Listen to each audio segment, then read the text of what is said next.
प्रेग्नेन्सीमध्ये मला माझं वेगळं करून खायचं आहे. हाय, हॅलो, नमस्कार. पायलच्या मिनी ब्लॉगमध्ये सगळ्यांचं स्वागत आहे. आज सकाळी उठल्यावरती थोडीशी थंडी वाजत होती आणि मी ब्लँक झालेली होती. तरीसुद्धा उठले आणि म्हटलं, चल रे पायल, आपण वॉक करून येऊ. म्हणजे वॉक केलं की खूप जास्त फ्रेश वाटतं. आणि आज सकाळी सगळेच उठले होते, कारण की आमच्या दादूचं होतं आज गॅदरिंग.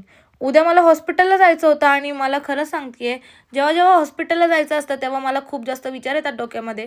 पण मी म्हटलं, चल पायल, एवढं टेन्शन घेऊ नको आणि विचार करू नको, कारण की सगळं नॉर्मलच असणार आहे. घरातली कामावरून आज आम्हाला घ्यायचा होता इंडक्शन गॅस. आता तुम्हाला वाटत असेल की इंडक्शन गॅस घेते म्हणल्यावरती प्रतीकाने मी वेगळं राहणार आहे का? पण असं काही नाही आहे. खरं तर मलाच इंडक्शन गॅसची गरज होती, म्हणून आम्ही गेलो होतो इंडक्शन गॅस घ्यायला. आणि तुम्हाला खरं सांगते, ह्या गॅस घ्यायच्या मागचं कारण असं आहे की मला जास्त जिना वर खाली करता येत नाही आता. आणि मला गरम पाणी प्यायचं असेल तरी मी खाली आमच्या किचनमध्ये जाते. किचन तुम्हाला माहिती आहे आमचं खाली आहे, त्याच्यामुळं मला जास्त प्रॉब्लेम होतो. मग प्रतीक म्हणला की आपण थोडंसं काम तुझं इझी करूयात आणि एक इंडक्शन घेऊ. घरी आल्यानंतर थोडासा आराम केला आणि मस्त असं स्वयंपाक बनवून आमच्या सगळ्यांचं जेवण झालं. सासूबाईंसोबत थोड्याशा गप्पा मारत होते, त्यांना व्हिडिओचं सांगत होते की रील्स कसे बनवायचे, काय बनवायचे.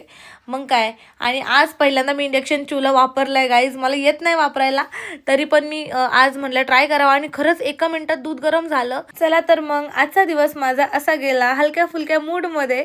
सो व्लॉग आवडला असेल तर लाईक, कमेंट, शेअर करा नक्की नक्की. आणि भेटूयात उद्या व्लॉगमध्ये. बाय.